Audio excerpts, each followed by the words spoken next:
સાવરકુંડલા ખરીદ વેચાણ સંઘે ખેડૂતોનો હલ્લાબોલ। યુરિયા ખાતર ખેડૂતોને ન મળતા ખેડૂતોએ ખરીદ વેચાણ સંઘને ઘેર્યું હતું।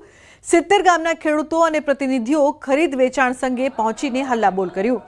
ખેડૂતોએ સૂત્રોચ્ચાર કરી ખરીદ વેચાણ સંઘના પ્રમુખોનો ઘેરાવ કર્યો તો ખરીદ વેચાણ સંઘનો હલ્લાબોલ કરી ખેડૂતોએ ડેપ્યુટી કલેક્ટરને આવેદન પાઠવ્યું હતું। વિરોધને પગલે ખરીદ વેચાણ સંઘના પ્રમુખે ત્યાંથી ચાલતી પકડી હતી। તો યુરિયા ખાતરની સંઘમાં 50 ટનનો જથ્થો હાજર હોવા છતાં ખેડૂતો માટે યુરિયા ખાતરનું વેચાણ બંધ છે। જો કે ખરીદ વેચાણ સંઘ સાવરકુંડલાનું લાયસન્સ 15 દિવસથી કેન્સલ થયું હોવાથી ખાતર બંધ થયાનું સામે આવ્યું છે। ખાતર ન મળતા ખેડૂતોને નુકસાની વરાપ નીકળ્યો હોવાથી ખાતરની ખાસ જરૂરિયાત છે। ભાવનગરના સિહોરમાં ખેડૂતોના દેખાવ। 5 ગામના ખેડૂતોનું વિરોધ પ્રદર્શન।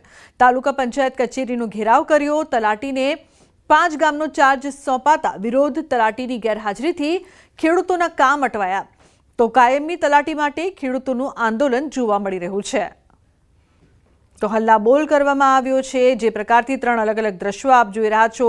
અમરેલી અને સાબરકાંઠાના પણ દ્રશ્યો અહીંયા સામે આવી રહ્યા છે। એક તરફ ખેડૂતો પશુપાલકો છે વિરોધ પ્રદર્શન કરી રહ્યા છે। સાબરકાંઠામાં ડેરી સામે વિરોધ પ્રદર્શન કરવામાં આવ્યો તો સાબરકાંઠા અમરેલી અને ભાવનગરમાં વિરોધ પ્રદર્શનના અલગ અલગ દ્રશ્યો। ખેડૂતો દ્વારા વિરોધ પ્રદર્શન, ક્યાંક પશુપાલકોનો વિરોધ તો અમરેલીમાં ખેડૂતોએ હલ્લાબોલ કર્યું।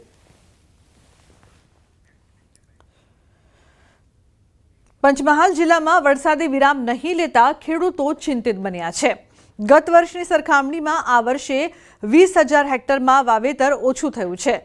સતત વરસાદના કારણે વાવેતર માટે ખેતરોમાં વરાપ નથી આવતી।